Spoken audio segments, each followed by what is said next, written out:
He's got the knowledge. Because once again, I have to come on there and talk about how right I am once again in anything that it comes to sports. He's got the questions. I'm going to lose it. Are you kidding me? What are we doing here? He's got the guests. 20th head coach in Fresno State history here, Matt. Is it hard to believe sometimes still, the 20th head coach here in program history? It's all moved really quickly here over the course of the last 5-6 weeks. But super excited to be here. Phil Benotti is the voice for the Central Valley sports leader. Behind the Bench starts now. Brought to you by Helena Agri. That's right. Behind the Bench here on 1430 ESPN Fresno, the Valley's local sports leader. On this September 23rd afternoon, Tuesday edition of our show. Can't wait to dive into it with you. Can't wait to dive into it with our folks here on 1430 ESPN. Good to be here behind the bench, like you said, like you heard. Going up to 3 hours before we send you off to Giants baseball later this evening, Giants and Cardinals. I will say the Giants are just basically a formality at this point to wrap up the season, as they are surely out of it. Technically, not mathematically, but I would say in terms of the actuality, it is over. But Giants and Cardinals this evening, and then, of course, they will roll on to the rest of their homestand and wrap up 2025. Like I said, good to be here. Like I said, going up to 6 o'clock. We're live streaming on YouTube, Facebook, Twitch, on the ESPN Fresno platforms. Big thanks to Tony D for tossing it to us in the previous hour. Tony D Show, Sportsline Bulldog Hour. Tony D from 2 to 3 p.m. on the weekdays. Tony is going to get me in trouble the more he says I'm going to give out my personal phone number for betting advice. So, but we appreciate him as always. It's fantastic. And yes, I am on a heater right now when it comes to Fresno State predictions, but we'll dive into that a little bit later in the show. Lee's Air Plumbing, Heating, and Roofing, the sponsor here for the Lee's Air Hotline, 559-320-1430, the way to reach our show. 559-320-1430, the way to reach our show if you want to chat with us. Lee's Air Weather Check. It is very warm today, getting up to 98, even 99 degrees potentially for today. Feels like 102. But it is warm here in the Central Valley in mid to late September. Although we will start looking at that fall-like temperature here momentarily and moving into the future, looking like 80-degree temps down the stretch, maybe even touching into some 70s by next Monday. So that is what is on the docket for you. So a real big heat up today, and then we'll get those cooler temps coming at you here moving forward. Excited to bring in our show today. We got a full 3 hours, like I said. We will talk some football in this first hour. We're going to do the Benotti Blitz, which will rank the games for Week 4 coming up. And we'll, of course, talk a little baseball as well, talk some Bulldogs. We hope to get Paul Loeffler on at 4:15. That is the hope. He's currently interviewing he's completing an interview right now, and so we hope the timing lines up where he can hop on the call with us at 4:15. And then at 5 o'clock, Asa is in for an Asa in the afternoons for us on this 5 o'clock hour. I have to simply ask why he dropped Brian Thomas Jr. in our fantasy league, but I think I know the answer to it because he is a vengeful man, and spite knows no bounds for Asa when it comes to his people. So I'll get your mic on momentarily, but we'll react to it all in this show. So can't wait to get into it as well. Like I said, going up to 6 o'clock. Can't wait for it. We'll have a 5 of 5 as well. The top 5 Bulldogs through the first 5 games. I think that's a fun little 5 of 5 topic to get to, with 5 being the theme. So that's what we'll do in the 5 o'clock hour as well. All right. Over across the glass, we got Tanvir and Daniel in to help us with the show today. Daniel's in for the first hour. Tanvir here for the full show as well. I'll start with Tanvir. Tanvir, how was your weekend? How are you doing on this Tuesday afternoon? Yeah, it was a good weekend. I mean, the fact that the Niners pulled off that W this weekend out of thin air somehow. Just like I drew it up. Just like they drew it up.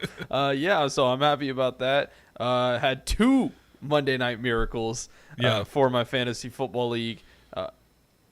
I would get into it, but it's just way too many things that happened around what had to happen. David Montgomery, shout out to you with the amazing performance last night. But yeah, so overall, just very, very happy with what had transpired over Derrick there. Henry's killing me. That's all I got to say.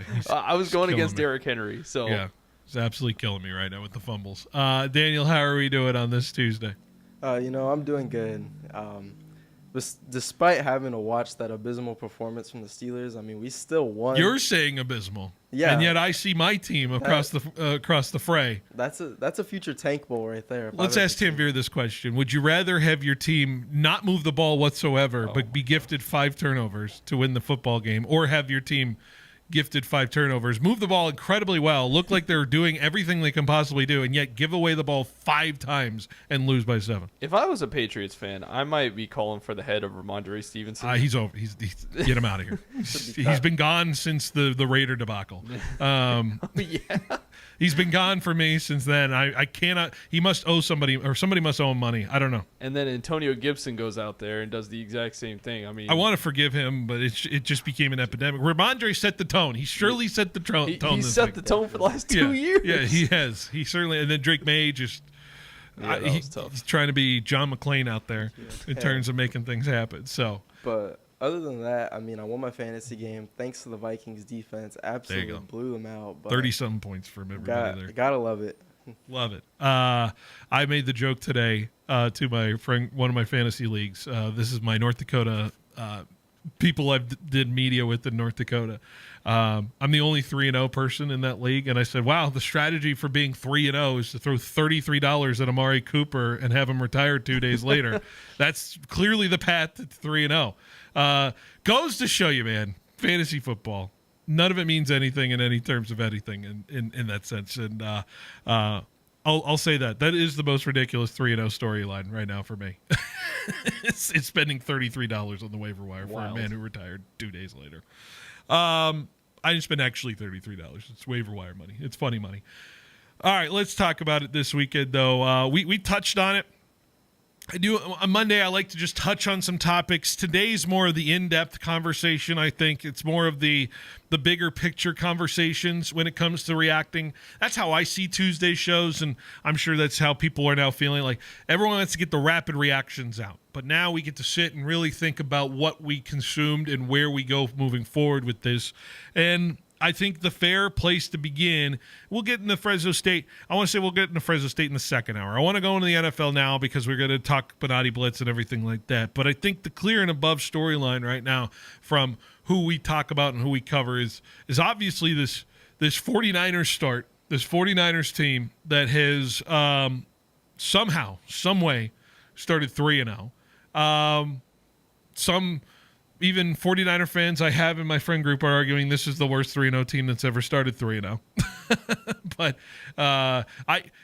we'll digress in that. But in terms of 3-0, that's all that matters in terms of what the Niners are doing. I'll tell you this. There's some things to like about what this 49ers team is going through, but there are some questions that certainly have to be answered moving forward. Of course, the injury to Nick Bosa really was the turd in the punch bowl of yesterday's Victory Monday for 49er fans. A clean break of the ACL with Nick Bosa now.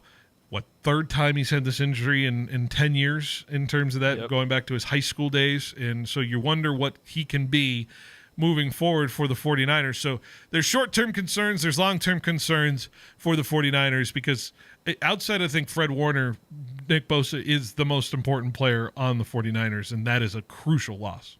Yeah. Oh, well, yeah, on the 49ers defense for sure. Yeah. He is clearly the guy. And he started off the year so well. He had so many good pressures on the year. He literally won you the game week 1 and week 2. Yes. Literally did. Yeah. Yeah. So, but I always like to look at it with a half glass full with this team. Even though we did lose Nick Bosa, the defense still was very good against his Arizona Cardinals team. I gave Upton Stout some shout. Oh, Upton Stout. Shout out to him. He's been playing very well over these first couple of games. Some of the young guys that I said before the season started needed to have big performances, and we didn't know if they would. Mykel Williams, another guy who I think is playing very, very well. And then, some of these other interior guys and you're still going to get players back on this defense. Malik Mustafa's coming back. Mm-hmm. I think that for those fans that are sitting here saying that the season is over, I wouldn't panic because I understand Nick Bosa is the player that he is, but I also do believe in a lot of these players that have been playing really well against the opponents that they've been put up against. When you have JSN and Marvin Harrison Jr. and Trey McBride on the other side, it is a tough task. So good on them. But, yeah, big loss for the 49ers indeed. Daniel, I don't know if you have anything to add from a neutral standpoint because you're not a 49er fan. I'm sure you know some 49er side of it. Obviously, I don't want to poo-poo on Tanvir's analysis. It's really good analysis, but you're an optimist because you have to be because you're a fan. But I'm not. I'm not trying to dismiss your opinion there. I just want to point out you got to tell yourself things are going to look up with this team if you got to try. And we'll just explore the move option. But would you panic about this Nick Bosa injury in terms of it? I don't know if I'd panic, but I'm definitely a bit worried per se. Because he obviously is their biggest defensive player out there besides Fred Warner. Mm-hmm. So obviously they're gonna have to move a bit different going forward without him. But just in general, like. I don't know how I feel with the Niners still because you have all these injuries still, and it only seems to be piling up instead of just like, people coming back. I also think that the expectations that people had, like I had different expectations. I didn't expect this team to like be Super Bowl contender or something. Yeah. And so in that aspect, sure, I think that completely takes Super Bowl out of the equation. But I still think with the roster that we have, the playoffs are still viable with this team and the schedule that they have. But I'll push back on it a little bit with Super Bowl expectations. Isn't that what the goal has been for the 49ers since this John Lynch thing took off back in 2019 when the team made it to the Super Bowl? It has been the expectation of this franchise to be a Super Bowl contention team. I guess you could say they're half rebuilding a little bit on the defensive side, so maybe that's the expectation of it. But not many regimes get this much leash. I've said this numerous times. Not many regimes get this much leash in the NFL without winning a Super Bowl. Yeah. I think Andy Reid was like the longest one from the Eagles' perspective, and that didn't even last as long as I think what Kyle and Lynch are going through right now. Yeah, but I think Kyle and John, regardless, yes, they have not delivered on a Super Bowl, but they still have been in that stratosphere for 6 years running at this point. So I get it. But yeah, sure. I do agree with you. Yes, the Bosa situation is very bad in that situation. But this year, I don't know if. Obviously, 49ers fans would have a different opinion, but me personally, even as a 49ers fan, I wasn't really thinking Super Bowl with this team. This is a very, very young team that has a lot of new pieces, and you hopefully can hit, and I think they have hit on these last two draft classes. And so this is more of a reload year. This to me wasn't a year where you would just sit here and think, okay, it's the be all end all to be in the Super Bowl at the end of the season. Feels if you go ceiling, this feels 2019. Oh yeah, this feels like 2019. It does feel a very 2019-esque team, but you don't have the player the veteran players that you did on that team because of the injuries. So. But they're going to come back. It's not like you lost guys for the year other than Bosa. For sure. And we have, obviously you have George Kittle, who's going to make a return sooner rather than later. Ayuk's going to make a return sooner rather than later. Purdy sounds like he's returning this week against Jacksonville. Juwan Jennings sounds like he's going to come back after this as Robinson. Well. And, Demarcus Robinson certainly going to be a big part of this as well, coming off the suspension. So the Niners are collectively going to get better as it goes along. The hope is that everybody lands on it's like a train trying to hit stops, and it's just to hope everybody hits the stop, and then suddenly that train by week 16, 17 is everybody, the whole Niners and friends kind of deal, and they're rolling at an 11-4 record going into week 16 or something like that as far as that's concerned. So it's going to be interesting to pay attention to. The question I think the Niners have to ask themselves is what the next couple of games are going to show them in terms of is there moves that are going to be needed to supplement the pass rush? Is there a price to pay in terms of pass rush guys who are out there who may be potentially available? And I think the clear and obvious team that you could go to in terms of a rental guy or somebody like that, I look at the Miami Dolphins in terms of like a Bradley Chubb, if he was an interesting ad, or like a Jalen Phillips on that roster who could be an interesting ad if you're going to go strictly pass rush guys. You could go, I mean, he's looking for a new contract, and I wonder what a Trey Hendrickson situation would be interesting if he's just a half-year kind of rental guy, and then he goes, finds his big contract and tries to win a Super Bowl with the Niners. That would be a really big all-in move for the 49ers, and what that would it be interesting. I wonder if they're going to obviously sit here and look at the next couple games and say, is the pass rush enough for us to be able to sustain? Are the young guys going to give us enough?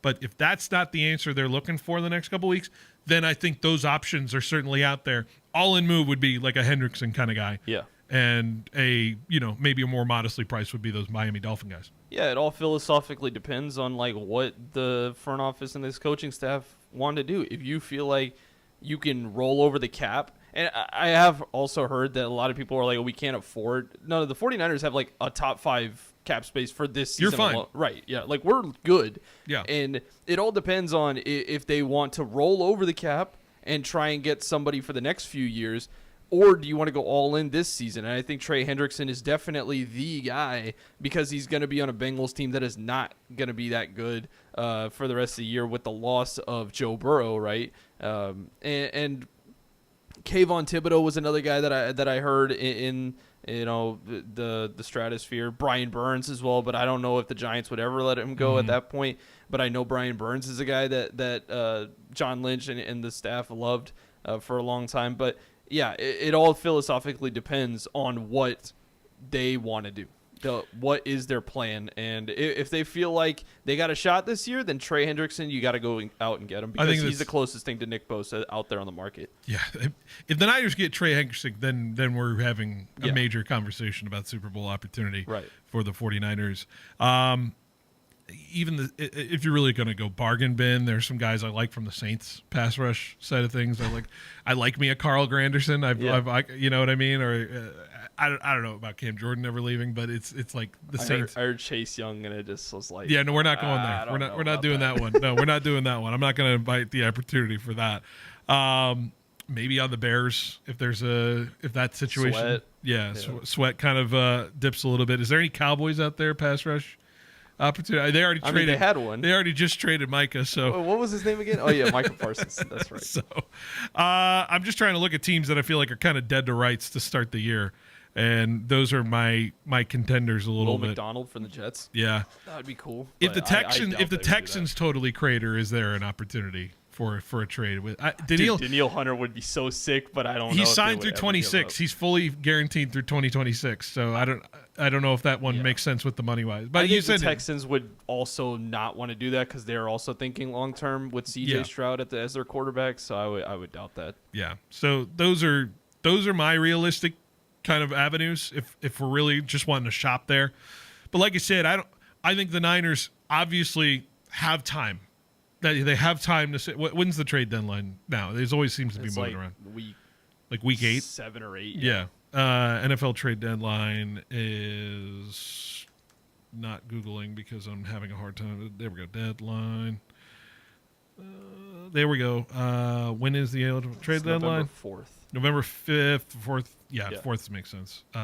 So that looks like in about 5 weeks from now. So I think the clear and obvious team is obviously the Miami Dolphins in that sense. And right. Jalen Phillips is a guy that makes absolutely the most sense. I think that's if I had to make predictions, if I had to put my money down on it, the Niners are getting Jalen Phillips this season. That will happen. If I had to be all the guys there, that'd be a decent pickup. Yeah. So, other than that, I think the Niners are obviously in a good spot. This week is going to tell a lot, and we're going to be really paying attention to what this defense will do. The Jaguars aren't really lighting teams up, so I'm not really think I'm going to learn something against some of the elite offenses. I think the Thursday night game is going to tell us a lot against the Rams. So I think that's clearly where the Niners have to sit in terms of their strategy moving forward. But like I said, we reacted to it momentarily, but just really tough news from the Niners front. But they have the resolve. They found a way, somehow, some way, through 3 games. All right, let's take a break. When we come back, we got the Benotti Blitz coming up next on 1430 ESPN Fresno, the Valley's local sports leader.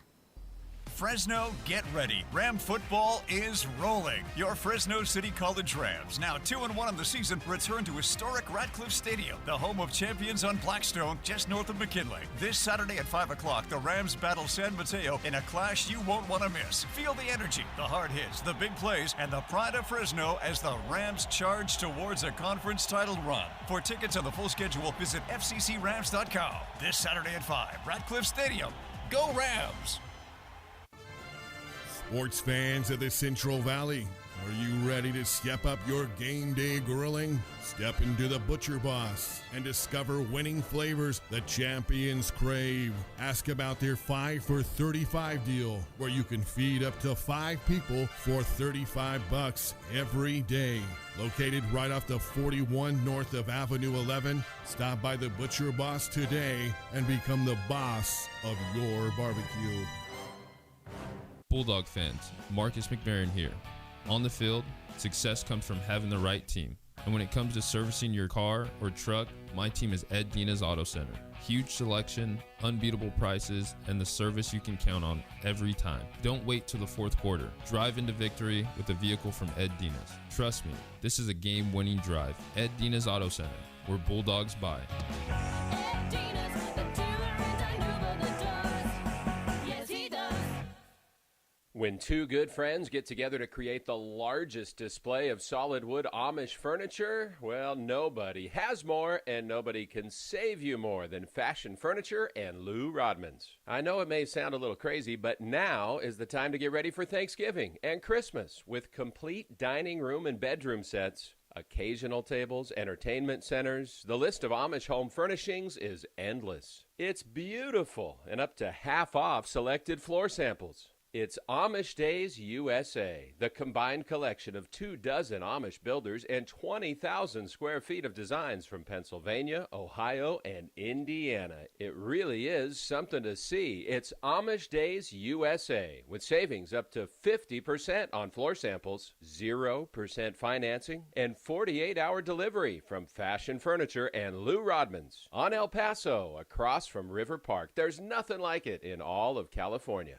Are you a business owner struggling to understand how cloud technology can help your business? Are you in need of computer and technology support for your employees? M-Cubed Technologies is your solution for fully managed IT services. 24 hours a day, 365 days a year. M-Cubed will be your partner in the digital world, allowing your business to carry on worry-free. We specialize in cloud hosting, Microsoft 365 management, general IT support, and VoIP phone services. Call M-Cubed Technologies today to discuss our partnerships.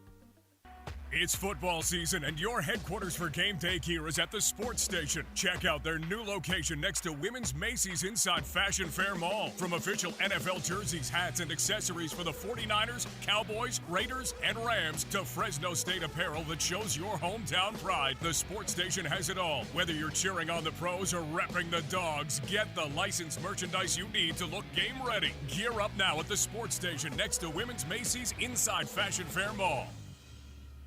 Mike Dermanuel Jr. of Hub International Insurance Group. People that have homes, this is their most significant asset, and our job is to protect the assets and to give impartial and good advice. I think our growth reflects the amount of trust people have in us. Hub International. Learn more at hubinternational.com, license number 0757776. If our clients succeed, we succeed, and I think that's what we work on every day.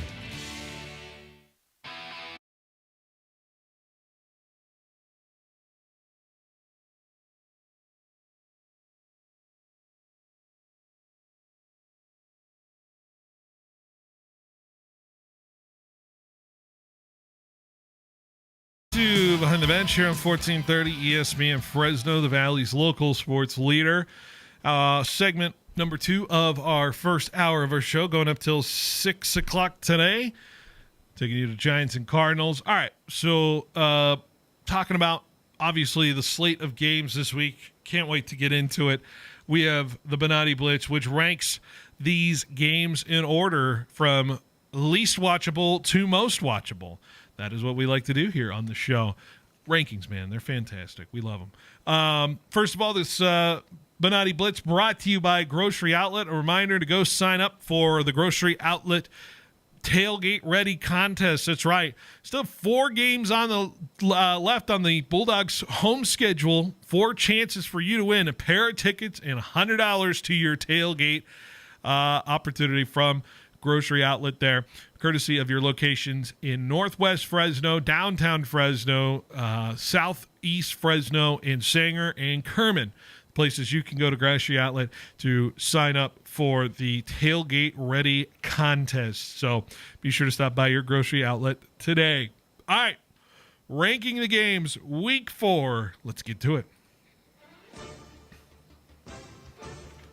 That's right. Big games, some not so big games. And we start with the least important game on the docket, and that's on Monday Night Football. The Dolphins and the Jets somehow found themselves in a primetime slot. Thankfully, they put them in a situation where I don't have to watch them. That is not our major wager game of the week, and thank God. 0-3 versus 0-3. The only thing I'm interested in is if we're going to get another high step from Aaron Glenn down the sideline. I love that, man. That is fantastic. Let's keep it going. I've seen all the super cuts of it with all the songs. It's fantastic. One of my favorite bits of the year. Other than that, I'm mad that the Jets have a coach with swag. Outside of it, this game gives me nothing. Dolphins, Jets, my least favorite. Yeah, Aaron Glenn hitting that high step to Earth, Wind, and Fire was one of the highlights fantastic. of that. I got some others to show you. I got some others. It's so good. But yeah, no, I actually do have this a little higher because it's a division matchup. I just think division matchups generally are more exciting than non-division matchups, so that's why I have a little higher. But I'm following whatever you're saying because this is a terrible team on both sides of the ball. Yeah, nothing's giving it to me. Next up, the Patriots in the Panthers. I give up. I can't watch this team. I give up. The Patriots, man, aren't a serious football team. They're going to turn the ball over 5 times. They're going to fumble the ball 4 times. Yeah, the Panthers showed you some signs of life, but was their win even that entertaining over the Atlanta Falcons? I'm telling you, these two teams are not aesthetically pleasing to watch right now, and I don't see quite the attention needed in this football game. Frankly, I just need a break from my Patriots, and that's where I'm putting it. Patriots, Panthers, right here. Who turns the ball over more? Ramondre or Bryce Young? Or Derrick Henry. I think Ramondre might. You got to give Trevion Henderson some touches, man. Like, that guy is a lightning bolt at the running back position. We got sucked in, man. He had that Miami game, and then suddenly it was just too much, too late. Right. But, yeah, this is my worst game of the week. That's fair. Next up. Texans and Titans, I'll put it here. Although I'm now, like, kind of convincing myself that it's, like, back against the wall. Texans kind of need this win, obviously, or really disaster is coming for D'Amico Ryan's squad in terms of it. But man, the Titans are just absolutely objectionably horrible to watch in terms of football, man. They are the execution of certain aspects of their football team. They're starting to blame the kickball guy. In terms of it, the guy who had the kicking balls, they were blaming on a delay a game operation and a field goal coming out of a timeout. That's high school stuff, man. And it's happening to the Tennessee Titans. Unfortunately, Cam Ward is a victim of their ineptitude. I don't want to watch it. It's AFC South football. Get it out of my screen. Texans, Titans. Agreed. But I have it just one spot higher, but that doesn't make a difference, really, does it? Right? Like, I think this has the lowest over/under of any game this week. Ugh. And I feel like both of these defenses are going to dominate, and I don't know where the explosives are going to come from besides like one Nico Collins like 60-yard touchdown. Other than that, I don't see much happening in this game. Long gone are the days of that Week 17 shootout between Ryan Tannehill and Deshaun Watson in 2019. That game was nuts. People remember that. Next up, Bills, Saints. Whatever we saw in Seattle will probably happen in this football game with the New Orleans Saints, who pretty much have shown that once they're out of the Superdome, they become the Tulane Green Wave. I don't know. Tulane. Playing in the National Football League. They are. Did you hear a stat, by the way? I heard a stat that Chris Winkie and somebody else has like the most starts without a win. And Spencer Rattler getting into Chris Winkie territory in terms of not getting his first career win with all those starts. I don't surely see this happening in that terms of everything, but miracles have happened before. But at least Buffalo's fun to watch, even if they're beating somebody up. Yeah, this is the furthest apart in terms of line. Buffalo's favored by 16.5 points. It's gross. That is an insane line for an NFL game. Usually you see those type of lines for like college football games. But yeah, this is going to be a blowout. Start all your Bills this week for fantasy football. I might even I'll go a step further. I worry that they're going to be put out by the third quarter. You won't get your value there. No, that's where you start Ray Davis. Yes. Let's go. Next up, Lions and Browns. And yes, the Browns showed some life, and Jordan Love really just wanted to make things interesting in the NFC North by throwing that horrible interception. The Browns, I don't know if lightning can strike twice in terms of that. The Lions really showing their claws on Monday Night Football last night with a win over Baltimore. But honestly, I don't know if we're going to see the Cleveland Browns do that kind of performance, and even then it wasn't quite as entertaining as it may seem in terms of the comeback. Lions are fun to watch, too. I say this is in terms of what the Bills are doing in terms of a blowout. The Lions are fun to watch in a blowout in terms of that as well, so I'll put it there. I think that this is higher for me just because I am very interested in this Browns defense against this Lions offense matchup. I think that's kind of what I look for in terms of most of these matchups in the middle part, and I have some interest in that. I think Myles Garrett and that defensive line is absolutely insane.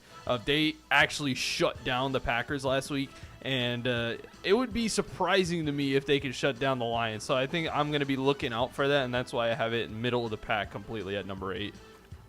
It's the NFL. Surely one of those two teams are going to lose, and everybody's going to lose out, right? The Lions or the Bills. It's going to stink. Next up, Broncos, Bengals on Monday Night Football.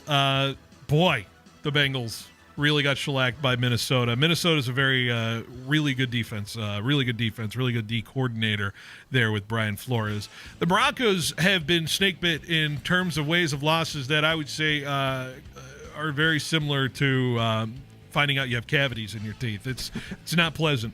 And the Broncos surely cannot blow a third game in a row in this one, but we'll see. Jake Browning, like I said, he obviously had some horrible moments. He could also have some amazing moments with what this offense can present in T. Higgins and Jamar Chase. It's still there. The car's there for them to take the test ride too.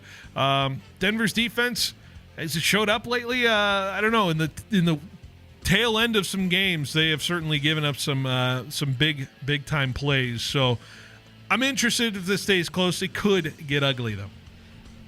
I know we're only 3 games into this season, but this Cincinnati Bengals pass offense is the least effective pass offense in the last 4 years. And when you have Jamar Chase and T. Higgins, you're spending that much money on them. Obviously, Joe Burrow is out, but this is not looking good, and I think this game could be a blowout. So I like the players on both sides, but yeah, I agree with you. This is not going to be the game that it would have been if Joe Burrow was starting. When do we get that 2-2 and the panic trade for Kirk Cousins comes?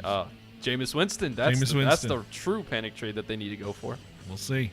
Next up, these next few games I kind of have lumped in kind of to similar vein. Raiders and Bears I'm going to put here. And Caleb Williams suddenly got some life back into his short career with playing the Dallas Cowboys. But that is the cure to everything when it comes to wanting to feel good. Man, you convinced me that Russ Wilson had a little bit of juice to him. But he certainly regressed in that sense. The Bears, man, their defense has got some issues. We'll see how it kind of plays out moving forward. The Raiders' offense certainly has a lot of issues as well.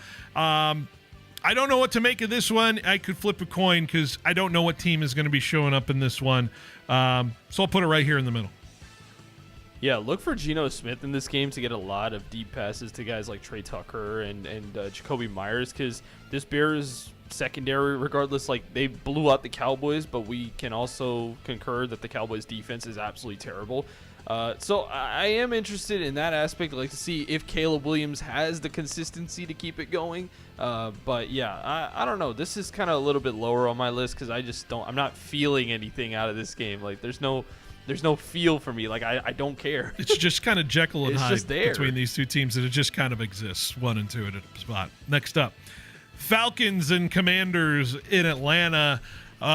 Nobody, I think, didn't show up worse than the Atlanta Falcons in their 30-0 loss to the Bryce Young Carolina Panthers. Bryce Young, I think, threw 120 in passing yards, and they won 30-0. Go figure in that sense of it. Michael Penix benched at certain points in that game. He was so bad. We'll see if we got quarterback controversy. I don't know if this game can stay close, but it's the NFL, and weird things happen. And the Atlanta Falcons are as weird as a franchise as I've seen. They can look like world beaters, and then they can look like what they did on last Sunday. So I'll at least put it here because there is a little bit of these two teams had some playoff juice going in. We'll see where it is coming out of this one. I saw a stat the other day. Michael Penix Jr. is 0-4 when the opposing team scores more than 7 points.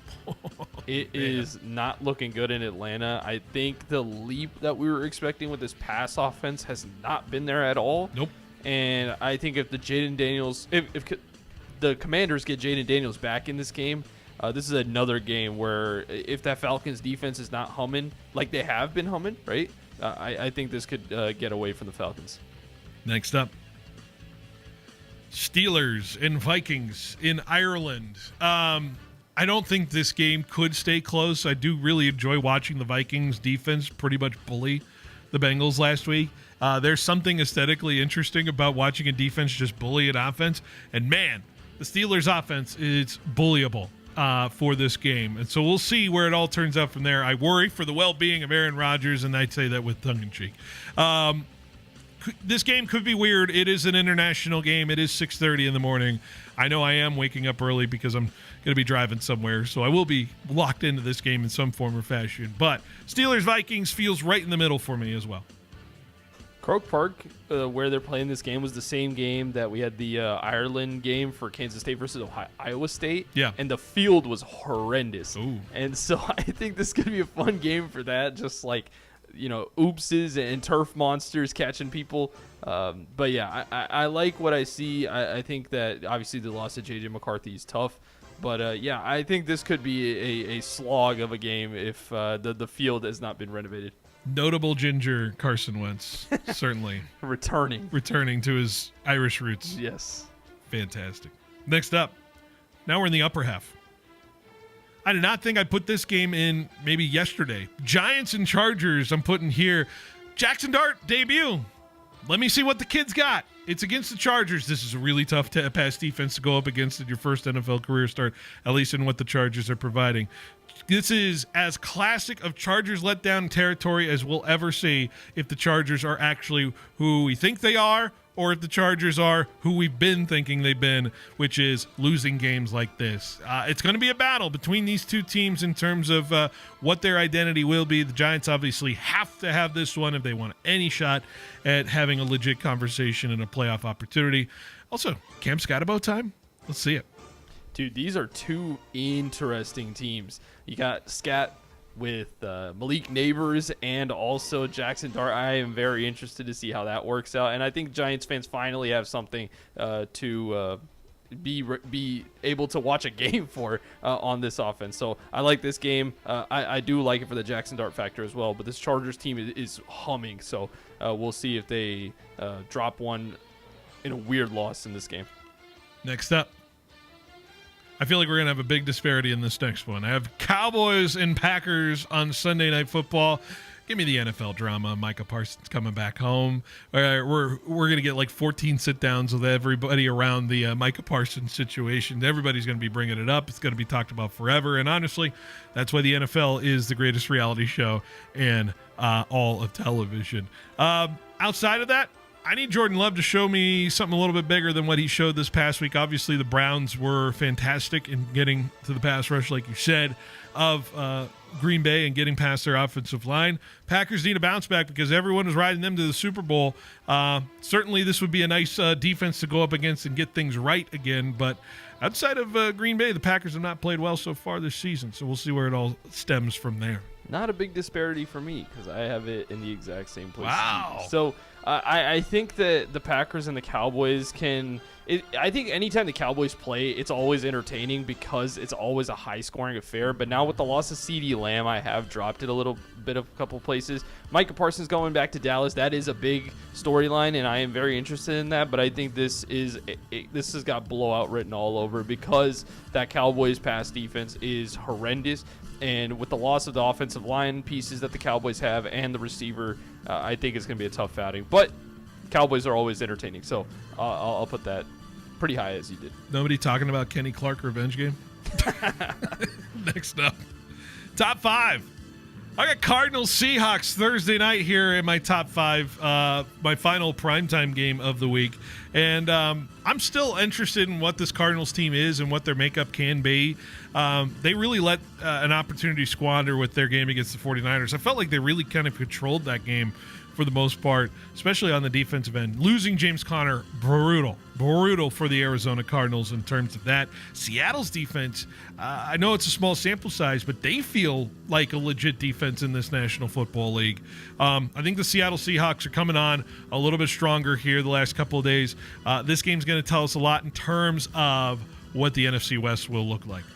I think this is simply just two great but good NFC West teams showing out. And I think whenever the NFC West plays each other, it's always a good game. And this being a Thursday night game on a short week, I think both these teams will have some fireworks for us. And that's why I have it at number 3, actually. Oh, so wow. I have it a little bit higher.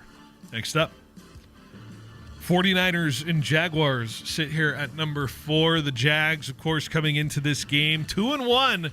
It's been a shaky 2-1. It could have actually really legitimately be 3-0 going into this. It would have been an undefeated matchup. But the Niners, of course, winning in some fashions of close and high cardiac levels of it. And the Jaguars, of course, are a team that's still, I think, trying to figure out what it's trying to do on offense as well. Obviously, the impact of some drops on this Jacksonville offense is impacting people's opinions on it. We'll talk about it with my buddy Asa coming up in a little bit. But the Jaguars turn the ball over a lot on some teams. They certainly are able to force interceptions, one of the highest interception rates so far to start this year. 49ers tread carefully. Brock Purdy, first game back, could get a little advantageous with his opportunities, potentially to his detriment. I'm very curious about the matchup of these two teams, and I think this will be an interesting one. I will also say Jacksonville has played Cincinnati, Carolina, Houston? That's fair. So That's fair. I do have this a little lower. I think that Jacksonville, obviously the 49ers have not played the easiest schedule either, but I will say I think the 49ers have just a better roster, and I think they'll win this game. I think it will be close for a long stretch of this game, but I think they'll pull away. I had it at number 7, so just outside the top 5 for me. Next up, Chiefs Ravens is sitting here. I know the juice around 1-2 and 1-2, and boy, one of these teams is going to be 1-3 outside of a tie, and that's fascinating. But aesthetically, I don't know if the football will be fascinating for me to watch. Man, watching Chiefs football has not been one of my favorite pastimes this past year in the last 3 weeks. But Chiefs-Ravens will be one that is going to tell us a lot about where the future of this AFC could go, if the Chiefs are really legitimately cooked as some people feel like they are, or are the Ravens not taking things as seriously as they should be, as being maybe one of the more disappointing teams to start if they go 1-3. The storyline sitting in this game matters. I don't know if the football is going to be aesthetically pleasing to watch, but I'll put it at 3 here. Yeah, this is my number 1. I think it's simple. It's Lamar Jackson versus Patrick Mahomes, regardless of the situation that both teams are in. I think that both teams can put up points. I think that having one of these teams drop to 1-3 is a storyline that I am very much looking forward to. And I think that both of these teams, knowing that they need to win this game, will provide some good football. So I have this at number 1 with the quarterback play being the biggest factor and the 1-3 factor. What if I told you these two teams would have the same record as the Panthers and the Browns. Oh, beautiful. I would be elated coming into this year. Next up, Rams and Colts in L.A. The Rams coming off that's a painful loss if I ever saw one against Philadelphia. They had that game dead to rights and 2 blocked field goals in the fourth quarter. You kidding me? Special teams coming back to hurt the Rams.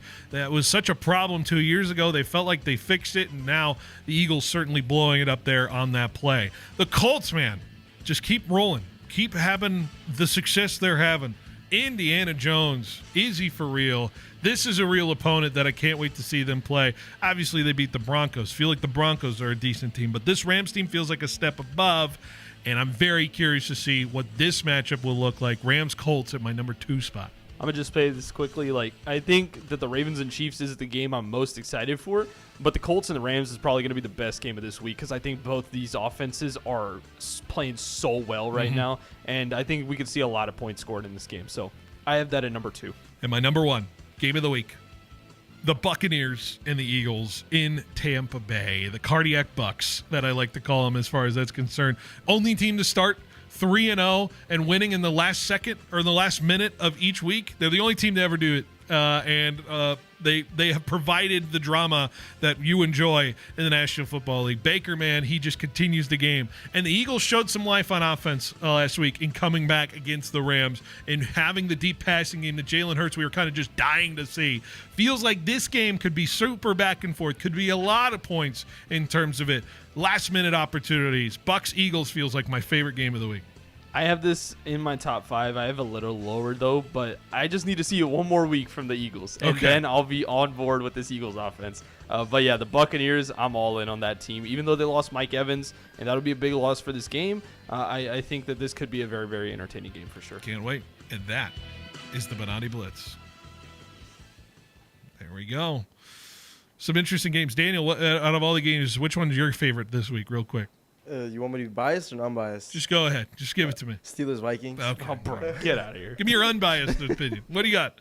What's your unbiased pick? If I'm giving unbiased, I'm probably going Ravens, Chiefs. Okay. Just because I made this joke to a couple of friends over this past weekend. I was like, "You're talking about AFC North teams and the Super Bowl in the same sentence this season?" I'm like, ugh.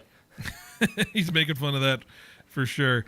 By the way, before we go, I just want to remind folks that Big Fresno Fair is back. Just want to let you know that it's coming back October 1st through the 12th. And you want to buy your tickets early, save big, be sure to go to the Big Fresno Fair website. Sign up now. October 1st through October 12th coming up. All right, let's take a break. When we come back, we'll wrap up hour number 1 next on 1430 ESPN.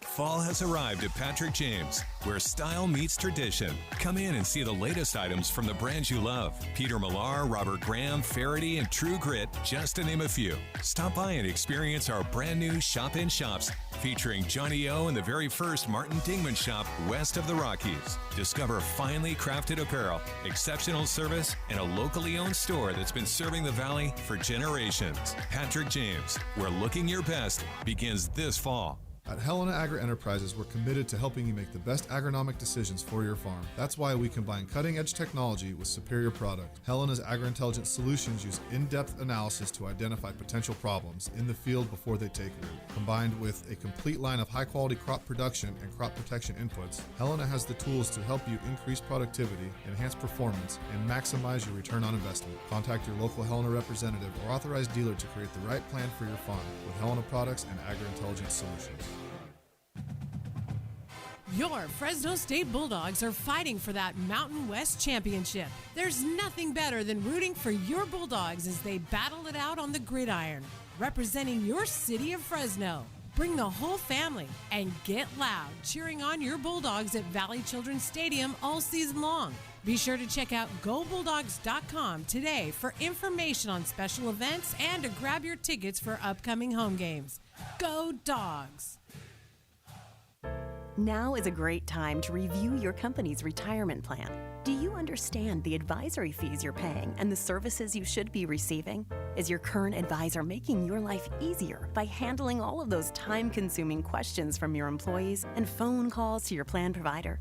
Is your current advisor solely focused on company-sponsored retirement plans and able to keep up to date with ever-changing regulations so you feel confident that your plan is in compliance? Do you feel great about the investment options in your plan? Are you receiving quarterly updates on their performance? Employers who work with 401k specialists can answer yes to all of those questions. 401k Specialists is the dedicated retirement plan team powered by Thiessen-Duker Modern Wealth Management. Visit thiessen-duker.com to learn more about how we work differently so you can answer yes to those questions. The advisors of Thiessen-Duker Modern Wealth Management are registered representatives with and securities offered through LPL Financial, member FINRA SIPC. Hey Fresno, Chris Swart out here, operating partner Jack's Car Wash Companies, located on the southwest corner of Cedar and Shepherd. Don't miss out on this winning combo.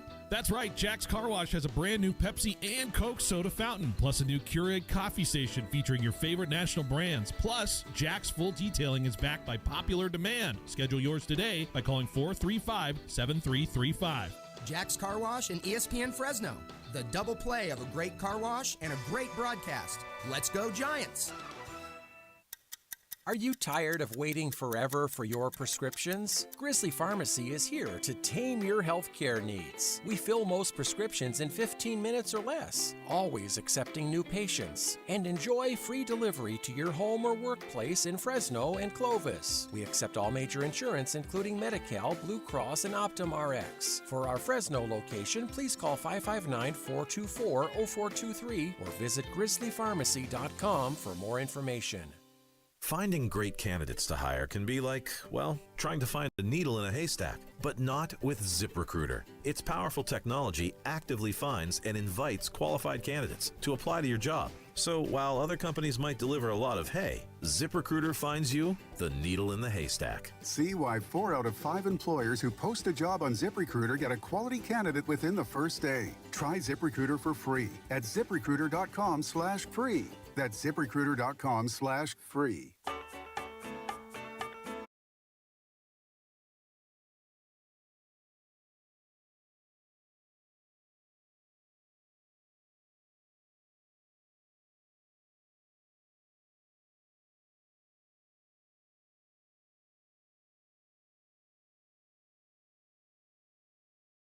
ESPN Fresno the Valley's local sports leader. We're just going to keep playing this song, by the way. September. Jorge played it every top of the segment yesterday. Oh, did he? Yes, because of the 21st night of September bit.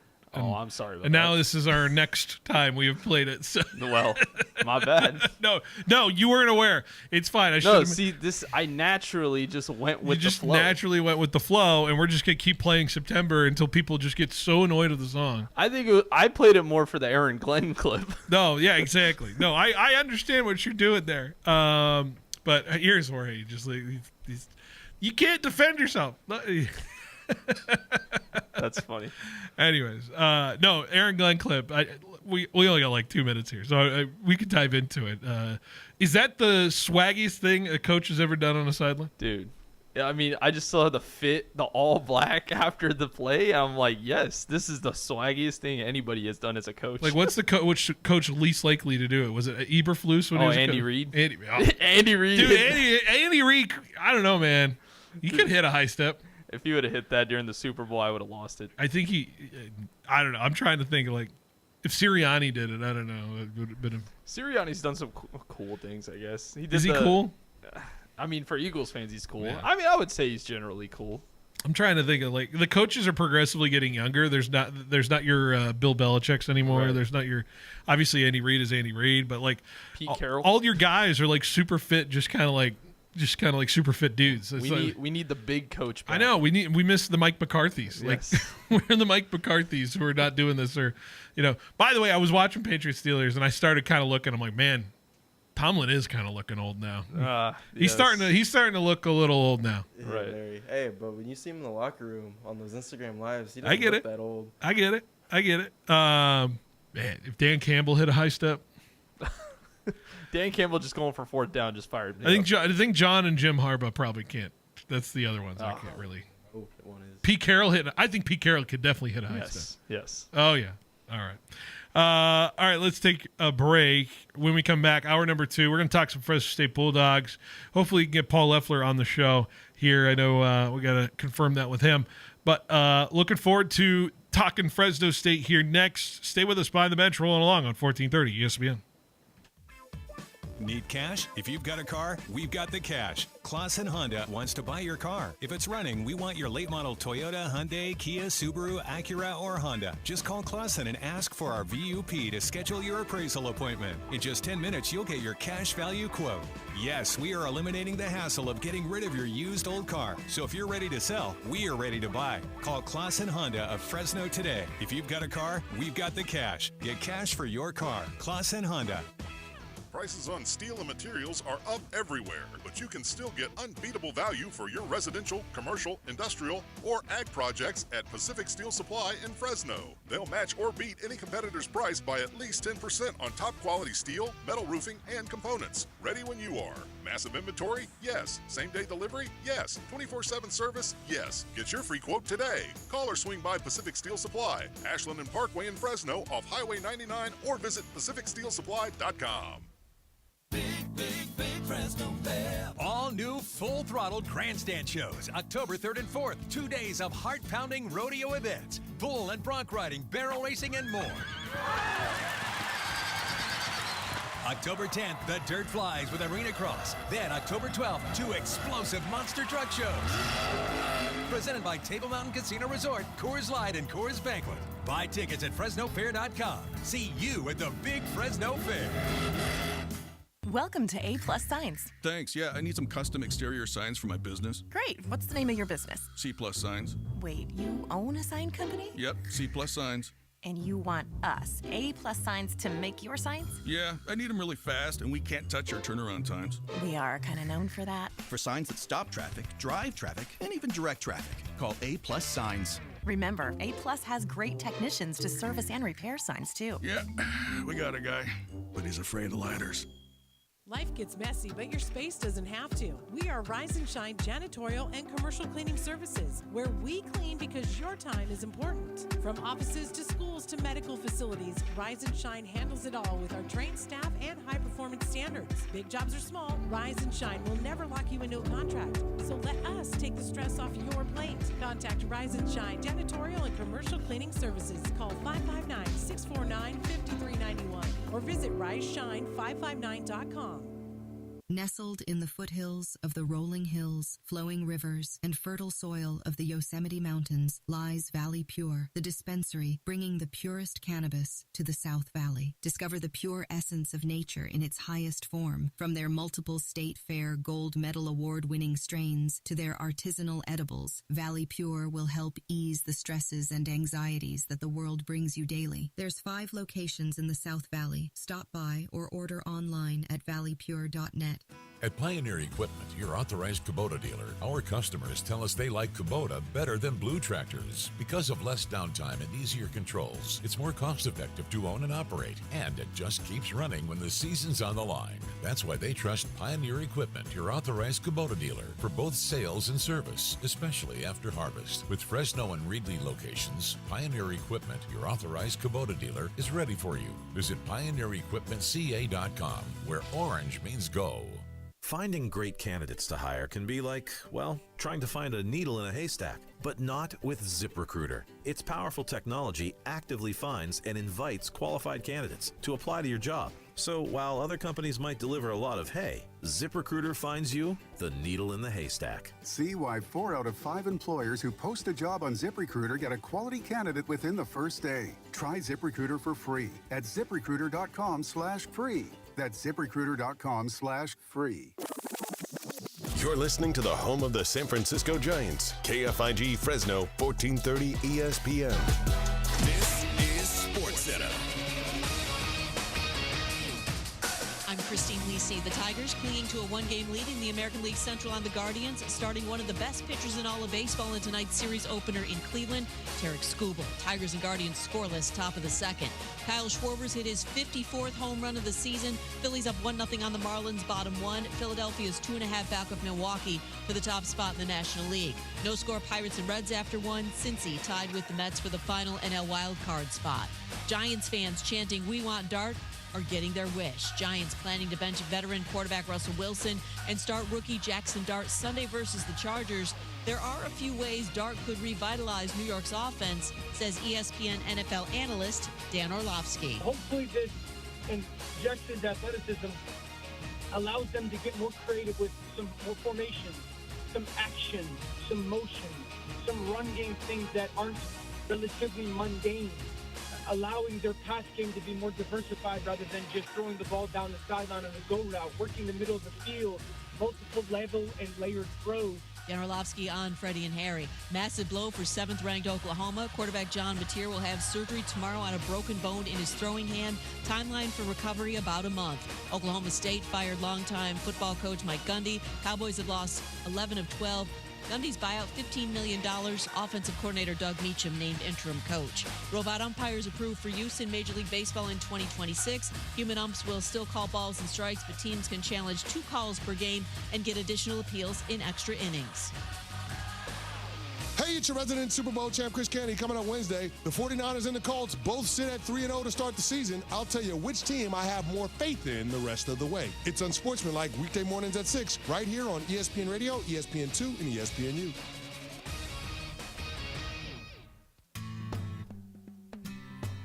He's got the knowledge. Because once again, I have to come on there and talk about how right I am once again. In anything that it comes to sports. He's got the questions. I'm going to lose it. Are you kidding me? What are we doing here? He's got the guests. 20th head coach in Fresno State history here, Matt. Is it hard to believe sometimes still the 20th head coach here in program history? It's all moved really quickly here over the course of the last 5-6 weeks. But super excited to be here. Phil Benotti is the voice for the Central Valley sports leader.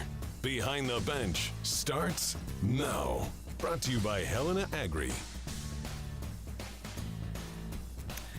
That's right. Behind the Bench here on 1430 ESPN Fresno, the Valley's local sports leader here on this Tuesday. Hour number two on September 23rd, and we're getting set for 6 o'clock Giants game coming up. Let's talk some Fresno State here. Little prelude before we get to our conversation with Paul Leffler, Paul Leffler going to be joining us, the voice of the Bulldogs. We haven't had him on since before the season has started, so good time to check in with him. So fresh season. Well, you have a bye week. You have 2 games. You have another bye week. And then I believe it is 2 more games, and then is it a bye week? How many games do we have between the 3 bye weeks, off the top of our head? I'm just curious. Do you have that in front of you, Tim Veer, in terms of Fresno State? So yeah, we have a bye week this week, and then we play Nevada and Colorado State, and then I think we have another bye week, and then we play San Diego State and Boise State, and then we have in San Jose State to end the year. Yeah. So strange stretch where Fresno State, starting this week, will play 4 games in 7 weeks of play, which is almost unheard of in college football, I would say. Of course, week 0 is conducive of it. Am I crazy? I feel like I don't know when the schedule changed in college football. I didn't remember everybody having 2 bye weeks. Yeah, I remember it. I think it's because they added a game. I think that's Did we add a game? I think we added one. It was game. always 12 to me because 6 and 6 was always like your mark to get a bowl. True. And yet you end up at 6 and 6 no matter what. So nobody's ending up at 7 and 6. Maybe it was extended due to college football playoff. Is it a college football playoff It situation?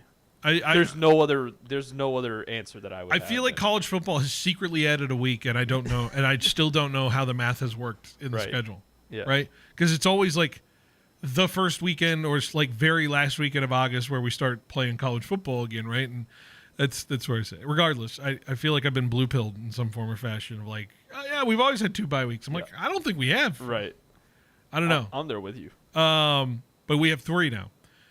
And so my big question here today is this a worrisome momentum thing, or are bye weeks just as good?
There you go. Jeff Tedford going to be inducted into the Fresno State Football Ring of Honor this fall. Becomes the 3rd head coach and the 13th overall member of the prestigious Ring of Honor. Tedford joining the Ring of Honor as the only inductee to go in as a player and a coach at Fresno State. So Jeff Tedford will be inducted October 25th. That's homecoming against San Diego State. That's an awesome honor. And congrats to Tedford. First player coach. Come to think of it, there's not many. And I think that's well-deserved. I think that's certainly well-deserved for Jeff Tedford. So congrats to him. Yeah, for sure. Those first 2 seasons that he was at Fresno State were actually really special. So, big ups to him. I think that he definitely deserves it. 45-22 overall record. And the man wanted to coach till he was probably, he obviously coached till he couldn't coach anymore, till it literally was physically impossible for him to coach as a Fresno State Bulldog. But obviously him in the interim was fantastic, coming in and really revitalizing a roster that had nothing going out of that whole debacle of DeRuyter and everything like that. Yeah, but I mean, he got 22 wins in his first 2 seasons at Fresno State. So, and he got 1 conference championship. So, I think that his obviously his 2019 year was not as good, but regardless of that, like those first 2 years, I mean, he really showed how good of a coach he was for sure. I don't want to compare years. I'm trying to think of it like which one's more special, the 18 or the 22. Like I'm just trying to like think of like, or is 17 like the greatest coaching job he could provide, just because of the turnaround. But all of them are special in some form or fashion, and we just wish he was a coach longer. I think everybody does. So, fantastic player as well. He set school passing records, career marks for passing yards, touchdown passes. He also earned an honorable mention, All-American in 1982. Honorable mention. Can you forget? Passing, man, way different back in 1982, setting the standard of passing yards in a season, 2,993 yards, 24 touchdowns. That was the single-season record back in 1982. We all know Derek Carr shattered those back in 2013. Okay. We're going to see if we can get Paul Metters on, or not Paul Metters. I keep saying Paul Metters. Paul Metters, you're fine. We're going to get you on if he Friday. wants to.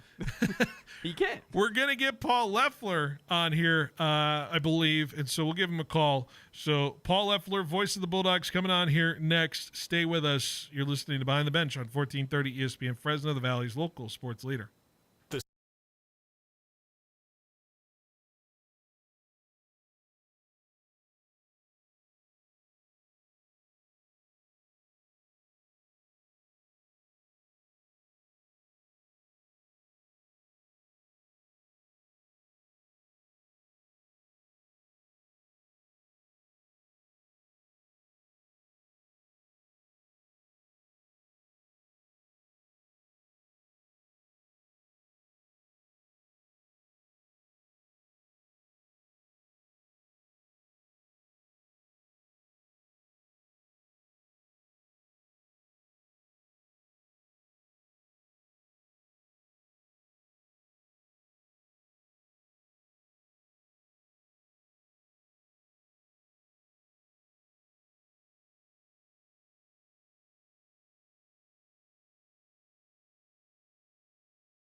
Winder. Valley Athletics allows athletes to really shine at volleyball, basketball, and pickleball. Visit valleyathletics.co right now to learn more about enrolling in our current volleyball and basketball offerings that include league play.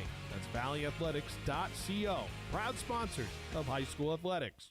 At FFB, we know behind every business is a person. That's why we're more than a bank. We're a partner, a farming-focused bank for hard workers, a future-forward bank for big dreamers, and a family-friendly bank for the next generation of owners. From first ideas to major milestones, we're here to help you chase your goals and score big. So what can FFB mean for your business? Find out at ffb.bank. That's ffb.bank. FFB Bank. Let's win together.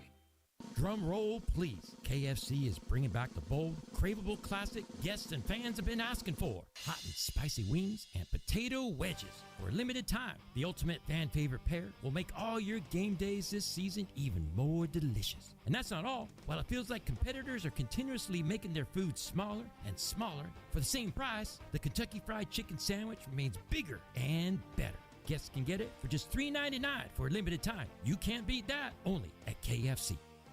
Mike Dermanuel Jr. of Hub International Insurance Group. We're local, but our resources run all over the world.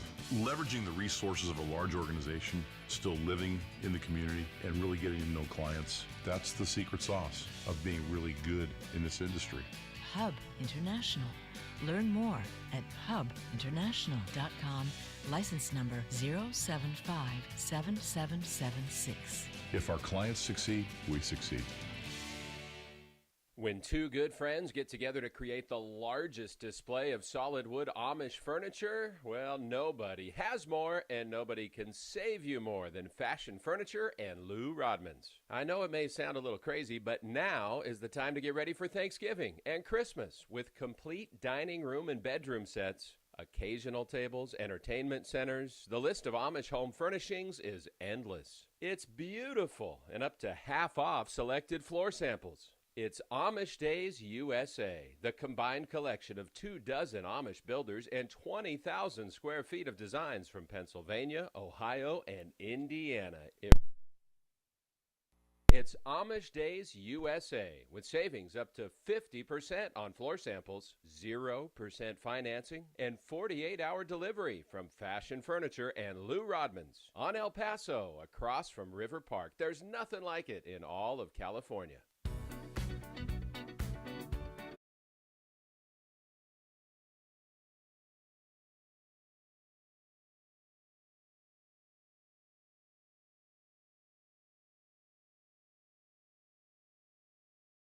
To be joined by our first guest of the day on the Lee's Air Hotline, voice of the Bulldogs, Paul, joining me now here on Behind the Bench. And Paul, good to have you. It's first time we had you since the beginning of the season.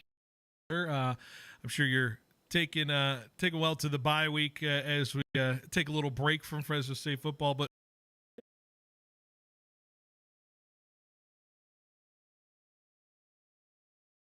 throw one of those snazzy red jackets.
Across the course of those 2 years.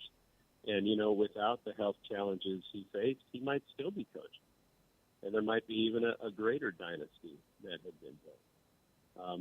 But just, I think more than the wins, more than the records, it's who he is. It's, you know, the time spent with him one-on-one behind closed doors where you just see his heart. You see how much he cares about his players, how much he loves the community, how he loves his wife Donna and the boys and the grandkids. He's a special, special person, and he's one of us. So, again, the opportunity, it's one thing to hear Aaron Rodgers talk about him or Marshawn or Deshaun Jackson or even a Jake Hayner or some of the guys he coached here.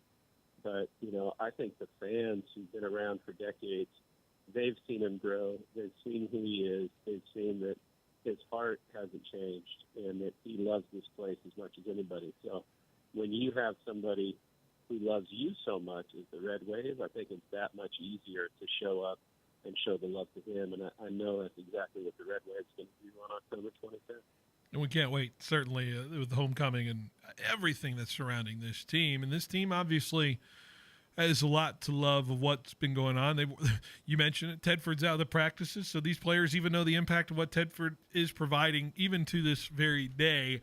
And in terms of this team, and as we sit into a bye week, I don't know if let's go big picture before we really analyze what happened on the islands real quick. But I want to talk about just in the sense of these 5 games and in the progression this team has shown to win in multitude of ways after that Kansas game. Is there a characteristic you point to with this team so far as we get through 5 games of the season?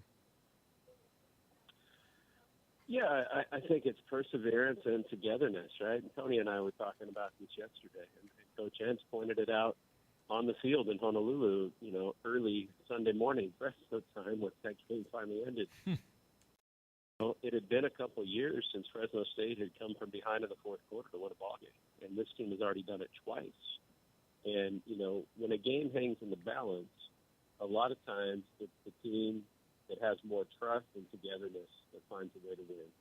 Because when the pressure's on, if you don't trust each other, if you're trying too hard, or you're trying to do somebody else's job for them, or you're doing something you shouldn't do because you don't trust that your teammate or your coaches know what they're doing, that's when you snowball. That's when you crumble. That's when things fall apart.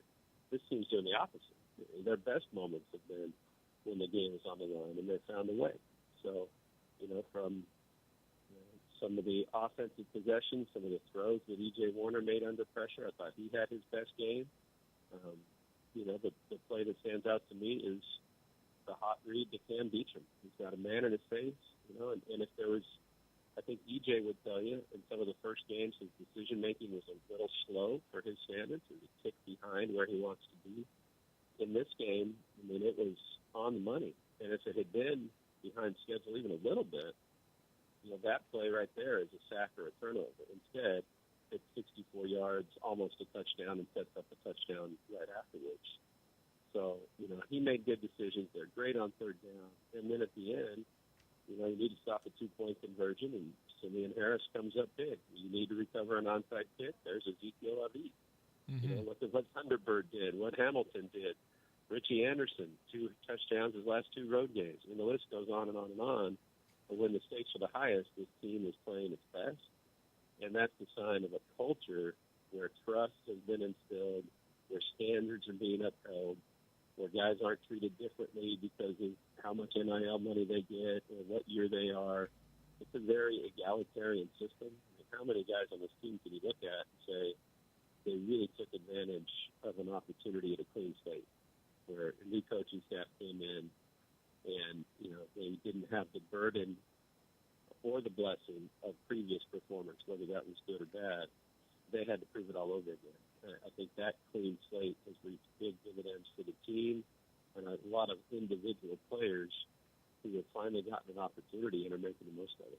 Simeon Harris with the 2-point conversion, deflection, Jason Jacks early with a fumble recovery, and it, like you said, the list goes on in terms of it. Is that an indication of depth, or is that an indication of guys just being ready in situations and being and the way they practice? You're out there at practices and you hear things and you talk to players about it. Is it just about them mentally taking the reps themselves, or what is the combination there that allows these guys to all have an impact in some form or fashion on both sides of the ball? Well, I think it's the connection that the coaches have forged with the players. Trust is a big factor. I think equal treatment means something, and those guys know they have an opportunity to play. Look how intentional the coaching staff was about getting pretty much everybody dressed into that game against Southern. A lot of teams don't do that. But this coaching staff has said, hey, we want to maximize your reps in practice.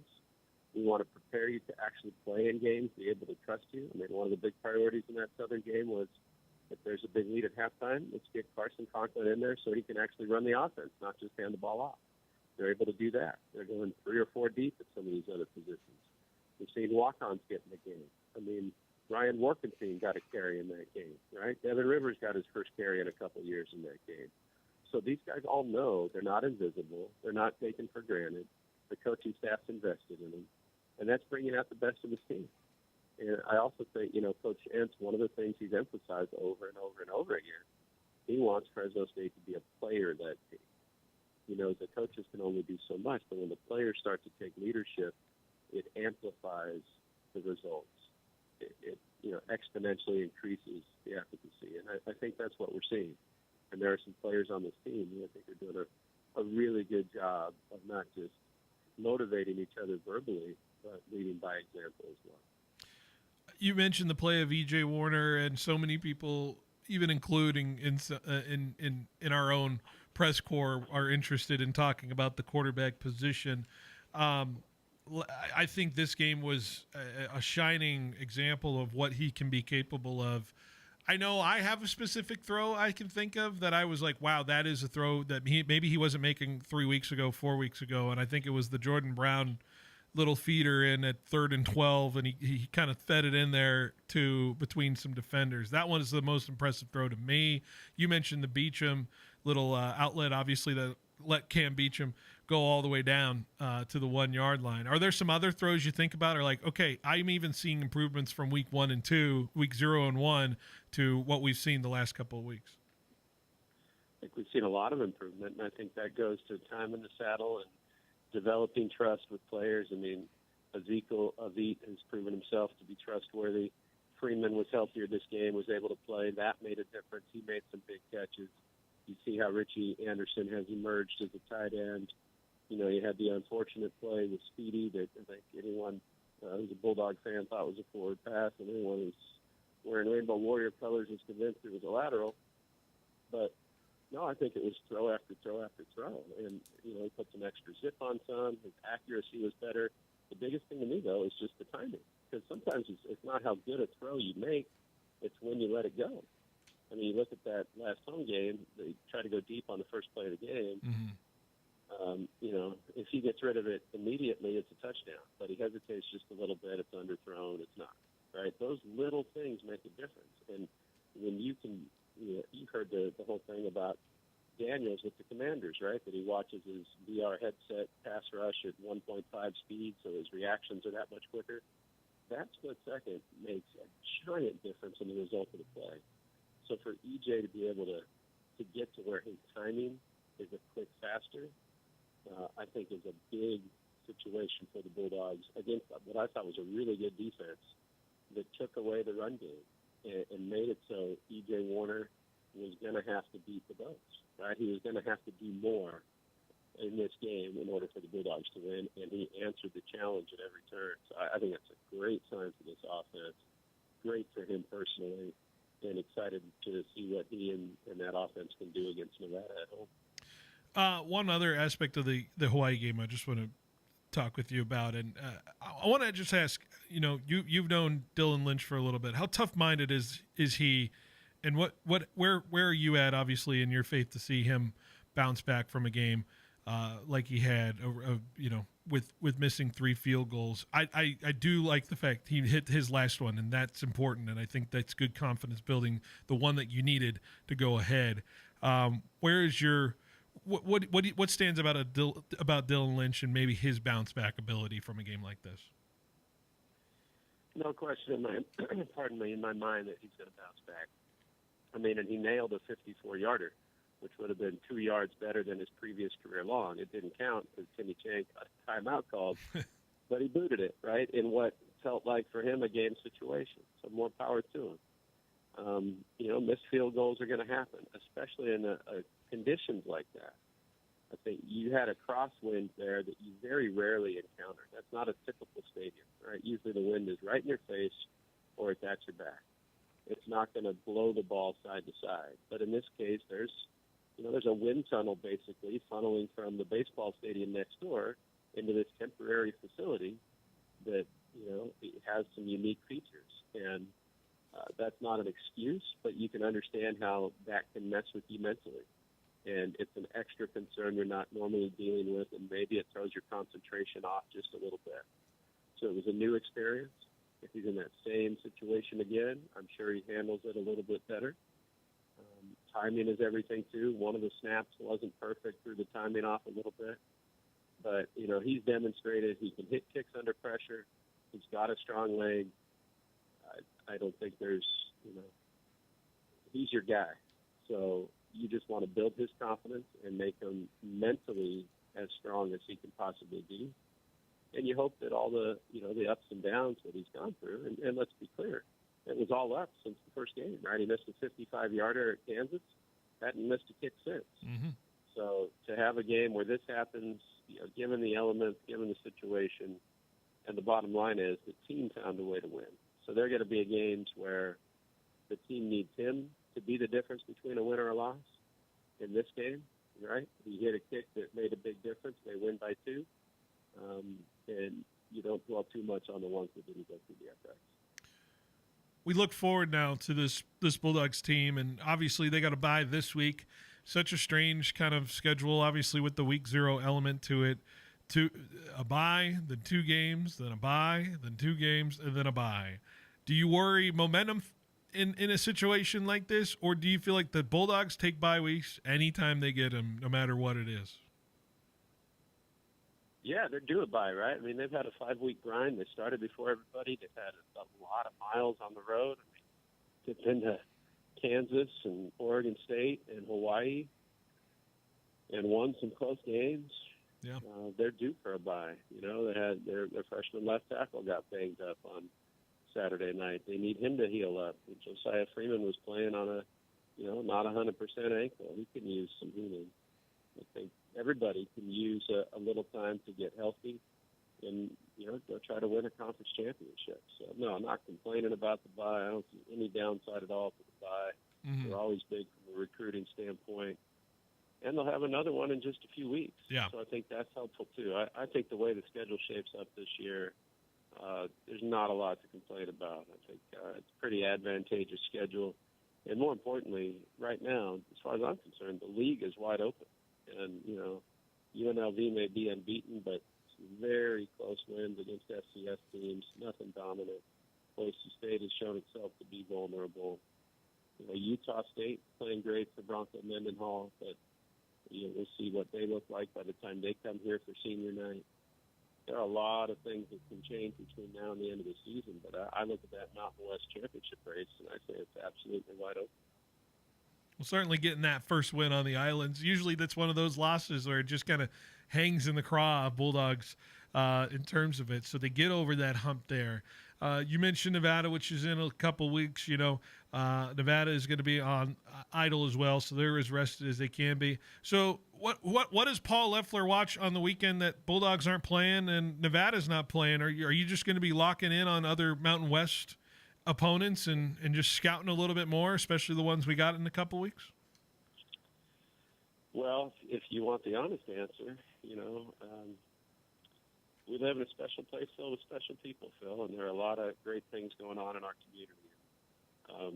I happen to have a job where my schedule is pretty public, so if there's a bye week, then people know there's a bye week, and I have cool opportunities to do other things. There you go. People are up early Saturday morning. They can catch me at the New Covenant Community Church speaking at the men's breakfast there. That goes from 8 to 10. And we've got a get-together for our honor flight after that, where all the veterans and the guardians get to meet each other. So we'll be doing that in the middle of the day.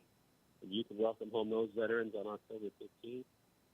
And then that evening, we get to raise some money for another great cause in our community at Valley Children's. And we get to hang out with the Carr brothers at the Harvest Ball, benefiting Valley Children's. So that's going to be a pretty cool day. I think there are a couple other things mixed in there, too. I don't know how much football I'll get to watch other than the highlights at the end, but I am looking forward to October 4th at Valley Children's Stadium and seeing the Red Wave. I mean, it's been solid crowds the first 2 home games, but I think in order to lead the nation for a third straight year in attendance outside the power conferences, we might need a couple sellouts. So I'm hoping that these home games in October can fit the bill, pack the place, and keep this momentum rolling. Bulldogs certainly are given all of the reasons to the Red Wave to fill it out in a couple of weeks from now. Paul, appreciate it as always. Obviously, best of have a great rest of your week and everything like that. And obviously, fantastic stuff on Saturday for you as well, without going mention. But thanks again for hopping on the show and talking some Fresno State. And if I were watching a game, Phil, maybe I'll get to sneak a peek. UCLA at Northwestern. Ooh. Not just because my daughter Mallory is a sophomore at UCLA and she turns 19 on Thursday, but because their new coach is our buddy Timmy Skipper. Kevin Coyle's going there to run the defense. Those are 2 guys who have just been a blessing to our community, and as Bulldogs through and through as they get. The Bruins need all the help they can get, and this might be a winnable game for some guys who are, I think, real special, not just to me, but to a lot of people in our community. So that, if I have a chance to watch any football, it'll definitely be cheering on the Bruins in Chicago. That's a good call. Good call there, Paul. Appreciate it. All right. Thanks so much, Paul. Have a great rest of your Tuesday and have a great rest of your week. Adios, my friend. Take care. Yep, you too. Paul Loeffler here on the Lee's Air Hotline. Let's take a break. When we come back, we are going to wrap up the hour here, talk a little baseball. Stay with us. Behind the Bench rolls along on 1430 ESPN. Football fans, listen up. Are you tailgate ready? Grocery Outlet and ESPN Fresno are going to make that happen with our Tailgate Ready contest.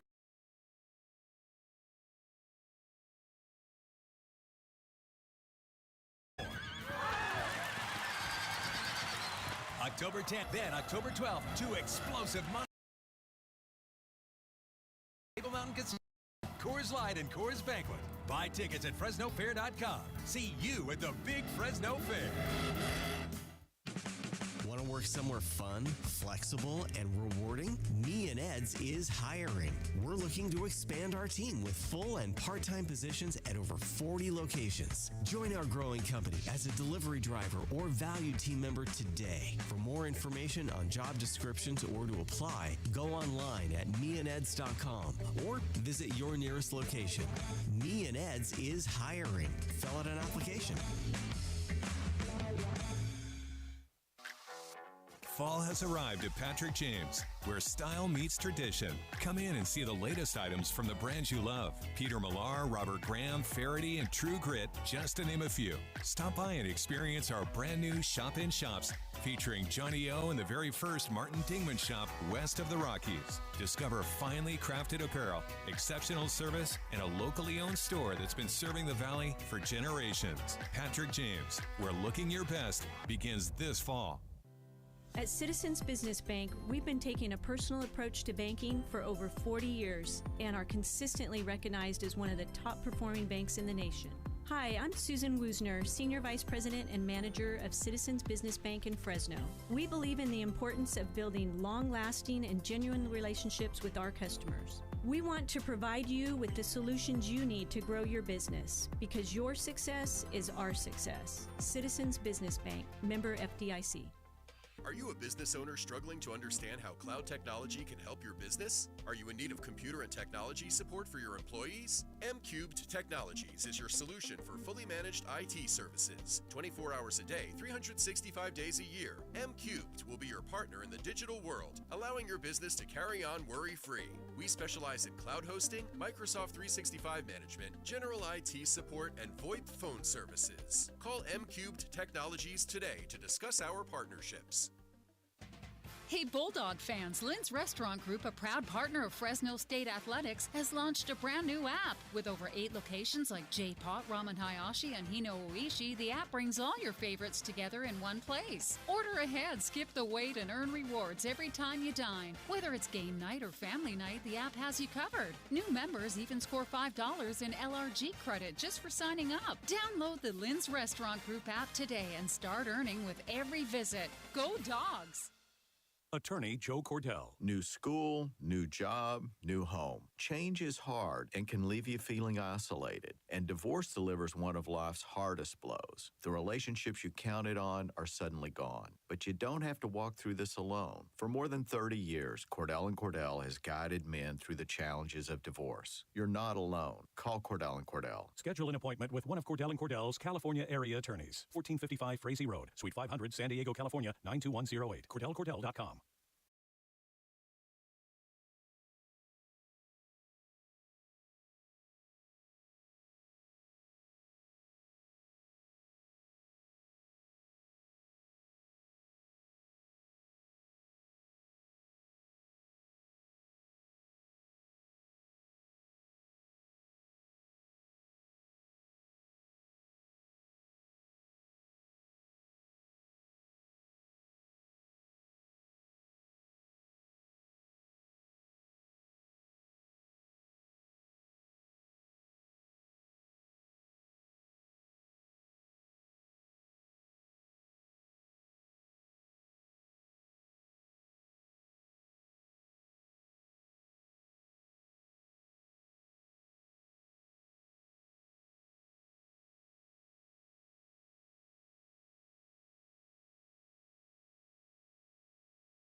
Get him just quite yet, or did you get spoiled on him? I got these according to ESPN. Yeah, so I wonder if you can guess. Let's gamify it just a little bit. Can you give me the top 5 World Series odds teams that we got for right now as of today? I feel like the AL is probably the league that probably has the well. Actually, no. This is World Series. So this is overall. This is overall. This is winning the World Series. Never mind. So yeah. Probably the NL then. I was gonna say because AL might be a little bit of an easier stretch for some teams. Yeah. It might be higher on them. Let's see if you can give me the top 5. Yeah. Give me the top I'm going to 5 go here. with the Brewers. Brewers are probably. number 4. They're plus 700. Interesting. Okay. Yeah. Dodgers are probably in there. They're the 2. They're the 2 yeah. plus 500 to win the World Series. Let's go Blue Jays. 5. Okay. Plus 750. Okay. So I got 5, 2, and 4. Yes. I'm still missing 1 and 3. Okay. Phillies are in there. Phillies are the shortest odds. 425 plus 425 So to they're win the number World 1. Series. So number 3 is the one you're missing. Okay. So it's between the Tigers and the Cubs for me, and I'm probably going to pick the Tigers. The Tigers are not in the top 5. Wow. They're plus 1,600 to win the World Series right now. So is it the Cubs then? The Cubs are not in the top 5. They're plus 1,400. Mariners? The Mariners are in Okay. the 3 spot. They're All right. plus 600 Gotcha. to win the World Series. A team that is the only team with the distinction of not having played in a World Series ever. Only team in baseball. The Yankees are at place 800 in the 6th spot. Then it's Cubs. Then it's Padres at plus 16. Tigers are at plus 16. The Red Sox at plus 18. The Astros are currently sitting outside of the playoff picture at plus 2,500. The Mets are at plus 3,000. The Guardians plus 3,000 right now. I'd be looking long and hard at that one. Put a 10 on that. I'll be looking long and hard at that one. Plus 3,000 Guardians. They scream like 07 Rockies to me. Reds are at plus 5,000. I'd be interested in that too. And then, of course, the very long shot odds of the Diamondbacks currently plus 20,000. So 20K. 20,000. The Giants are officially off the odds list of World Series winners. Sadly. So, where are we at in current scores of Major League Baseball right now? As of this very moment, we have the Tigers up 1-0 on the Guardians in the bottom of the 5th. Tigers are up a game on the Guardians right now. Red Sox leading 1-0 over the Blue Jays. Let's go. Let's go. Nate Lowe, I heard, hit a home run, so I'll take it. The Mets up 1-0 over the Cubs right now, and the Pirates are leading 4-2 over the Reds. So that is kind of your notable scoreboard. The White Sox and the Yankees still tied at nothing. Still tied at no score. Of course, the other games of consequence. Dodgers, Diamondbacks later tonight in Arizona. Brewers, Padres. A's, Astros. Pretty consequential as far as that's concerned. So, man, it's shaping up to be a really fun week. I really hope it's going to be a fun week, except if it ends with a Red Sox elimination, then I will no longer declare it fun. Baseball will be dead to me in terms of that. But if you had to pick one of those futures there, Tanvier, if you had to bet your life on a World Series winner right at this very moment? If I had to bet my life Bet on your a life. World Series winner, probably the Phillies. I think that's probably the safest option for me personally. Yeah. I think that team is just, however much bad luck I guess you could say they've had over the last couple of years, I feel like finally, one of these years it's got to happen. I don't know. I think that's probably my pick. Or if I'm going like a little bit of a long shot, I'd probably say the who was the number 5 you said? Toronto. Oh, Toronto. I think Toronto would be a decent pick at the odds that they have. Yeah, I think Toronto's interesting just because Shane Bieber's coming on a little strong. Boy, Seattle looks sexy to me. Seattle's, yeah. It just looks it looks too good. If they stay out of the wild card round, if they stay out of that, like having to play this dumb wild card, they could become the second division winner. Then I think Seattle has a clear and above advantage. I think out of anybody in terms of the pitching, in terms of everything they can make happen. Yeah. I'd bet my life on the Mariners. Dude, right now. the Mariners are so good at home. Yeah. And like when you go to the road record, like they're just bad. Like if you look at all the division leaders right now, they have they're close to the Tigers, but and they've picked it up in the last couple of weeks because they're 9-1 in their last 10 games. Yeah.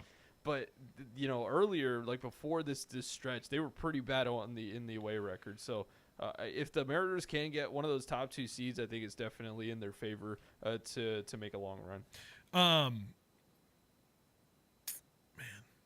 I think think I still have a feeling about like San Diego for some reason. I don't know why. I still kind of have this weird gut feeling about San Diego. I think their pitching is still tough on that side of things. I can't take the Yankees seriously. I don't even think I could take my Red Sox seriously in terms of it. Detroit was it felt like such a nice pick, and then they have really floundered the last few weeks. So right, 1-9 in their last 10. Just brutal. Just could be one of the all-time collapses if they ever lose that division. Maybe they don't. They're winning right now. Do I have time for the awards odds? Do I have the futures as far as that's concerned? Let me see if I can get that real quick. Can I find that on ESPN's website? Is that readily available? I can get it right now. Do you have the MLB MVP odds? AL MVP odds. The favorite is still Aaron Judge. It's got to be, right? Yeah. So then, Judge is minus 150. Cal Raleigh plus 110. I think that's still going to be Aaron Judge's. Shohei's going to win MVP on the NL side. Yep. Scuba looks like he's going to win Cy Young. Skeen's going to win Cy Young. And, Kurtz. He took the odds off of Kurtz Nick or Roman Anthony. Yeah, no. Nate Horton's going to win the NL Rookie of the Year. Congrats to him. I have no idea who that is. So the NL Rookie of the Year race has been pretty dreadful in terms of it. So it's Judge or Raleigh. That's the last big debate in terms of it. I've said Judge. I'm going to keep saying Judge. I don't see any other reason why it should be Judge.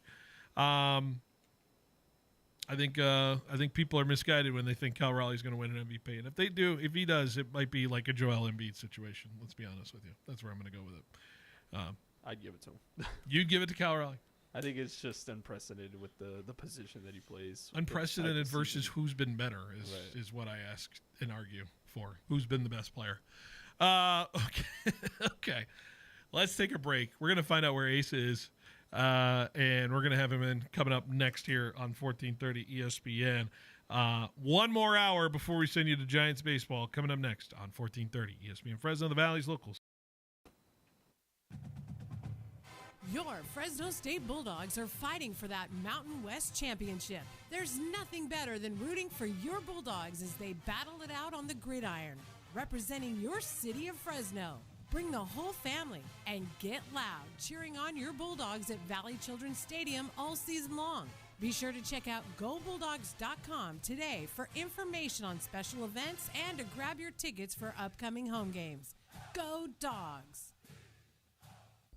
Fresno, get ready. Ram football is rolling. Your Fresno City College Rams, now 2-1 in the season, return to historic Ratcliffe Stadium, the home of champions on Blackstone, just north of McKinley. This Saturday at 5 o'clock, the Rams battle San Mateo in a clash you won't want to miss. Feel the energy, the hard hits, the big plays, and the pride of Fresno as the Rams charge towards a conference title run. For tickets on the full schedule, visit fccrams.com. This Saturday at 5, Ratcliffe Stadium. Go Rams! You'll find them at every big box hardware store. Are you sure we carry that? We've all met at least once, or tried to chase one down. Legally and by all appearances, they are employees. Customer assistance to hardware? But they are the unhelpfuls. Do any of you know where I can find one? Nope. Because sometimes the hardest thing to find at a big box store is help. So you should probably come to Fresno Ag Hardware. All the hardware you need, and the help to find it. A what? Okay, you're the efficiency consultant. Lay it on me. How are we going to save my business some money? Your company's retirement plan. What now? Do you have any idea what you're paying your HR staff just to manage your retirement plan? Enrollments, regulations, documenting salary and deferral changes, distributions, and the list goes on. They can spend hours dealing with your provider every time an employee has a question or request. I don't even want to calculate what I'm spending on that. I already did. Here's the number. I think I'm going to be sick. But who else is going to do all that? 401k specialists. Their team will do that all for you and way more cost effectively. And they're powered by Thiessen-Duker Modern Wealth Management, so you'll be getting great investment advice too. Well, that's a big no-brainer. How do I make this happen? Just visit Thiessen-Duker.com to learn more. Then give 401k specialists a call. And I think I just paid for my invoice, which is right here, by the way.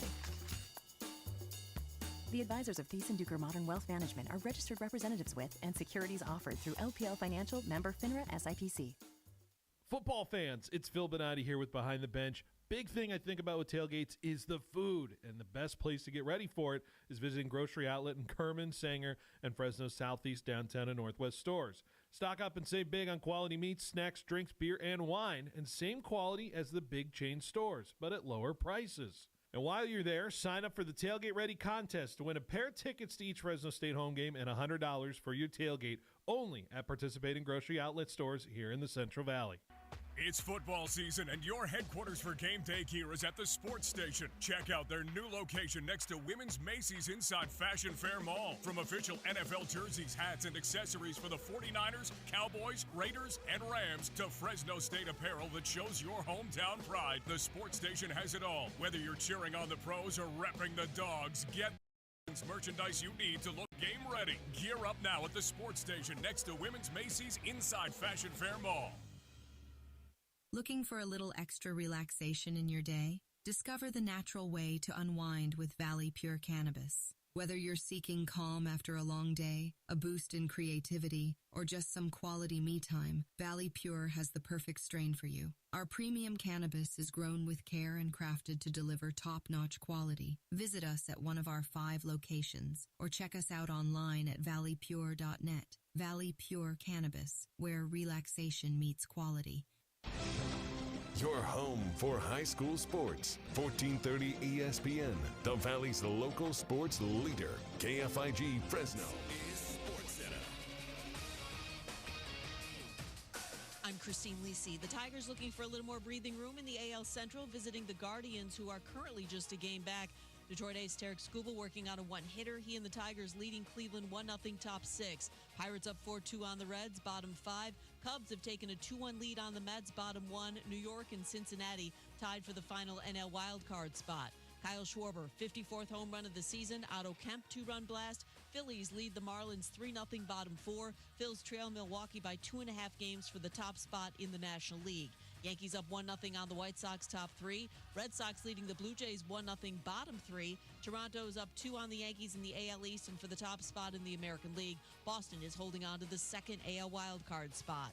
NFL Giants ready to make a quarterback change. They plan to start rookie Jackson Dart Sunday against the Chargers as Russell Wilson heads to the bench. In 3 games, Wilson's got 3 touchdowns, 3 interceptions.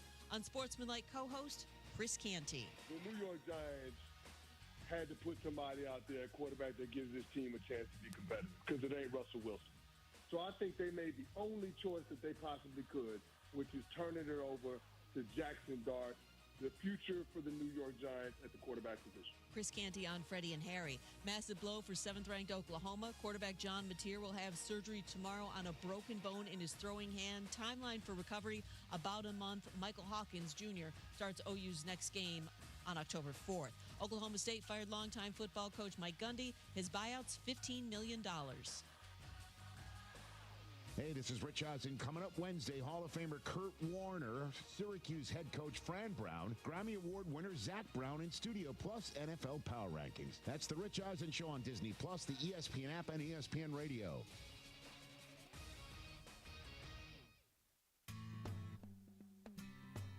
He's got the knowledge. Because once again, I have to come on there and talk about how right I am once again. In anything that it comes to sports. He's got the questions. I'm going to lose it. Are you kidding me? What are we doing here? He's got the guest. The 20th head coach in Fresno State history here, Matt. Is it hard to believe sometimes still, the 20th head coach here in program history? It's all moved really quickly here over the course of the last 5-6 weeks. But super excited to be here. Phil Benotti is the voice for the Central Valley sports leader. Behind the Bench starts now. Brought to you by Helena Agri. That's right. Behind the Bench here on 1430 ESPN Fresno, the Valley's local sports leader, here on this Tuesday, like I say, hour number 3 of our show, taking you up to Giants baseball, taking on the Cardinals tonight at 6:15, 6:40 pitch. Last little bit of time for you to listen to Giants baseball before we send you to playoff baseball. That's right. Next week, next Tuesday, wild card games going on. I have no idea what's going to go on with I don't even know if I have a show next week in terms of, but we're going to find out together when we get the wild card schedule out after Sunday's slate of games. One person who's very interested in baseball still at this very present moment, holding on to the hope, the dying, fleeting hope of his Snakes, who are still alive, Asa now joins me here in studio for the next hour. Asa, how are we doing? I'm here. You're here. I You made it. Would you like to share with the people how close you cut it here today? I usually try somewhat professional and get here like 10, 15 minutes beforehand. I got in at like 4:55. It was in the door, ready. This is how. See, here's what's going on. Asa got big time. He big timed me today. Came in with coffee and a croissant. I didn't Sunglasses have lunch. on. I'm hungry. Sunglasses on. No prep whatsoever. Just walks in, ready to do this. What am I next talking hour. about today? I'm gonna wing it. This is. I'm going to be talking to his agent soon. Whoever his agent is. I'm going to be. It's Steph. We're going to be brokering through what you're going to be doing in your appearances, and soon you'll be charging me a fee. It'll be great. Gonna make some quality radio. Yes, and I will say no, and you'll still do it anyway. Yeah, because you like doing it. Yeah. Anyways, Asa, good to have you here, despite your wanderlust abilities to just somehow meander through this town that is Fresno. Yeah, that's how I do it. To somehow get you. Would you like to describe the route you took to get to the station today? It was vibes. It was vibes. I only know one way to get here because I'm a transplant, and I kind of autopiloted to go home and was like, I'm coming from work. I'm like, I'm going to go home. And then I started going home and was like, oh no, I have places to be today. You were right next to the 41. That's where you were. I was right next to the 41. And the traffic on the 41, not great today. No. And then I got off on Friant and then was like, oh no. So I had to take the long way here, and that's part of why I'm late. And then I was like, well, I have to get coffee because I've been slugging all day, dude. I've been tired for 4 days. And then I didn't really eat lunch because I was like, I'm busy and doing stuff. The croissant smells phenomenal. I wish I could smell it. I can't smell things. It smells phenomenal in here.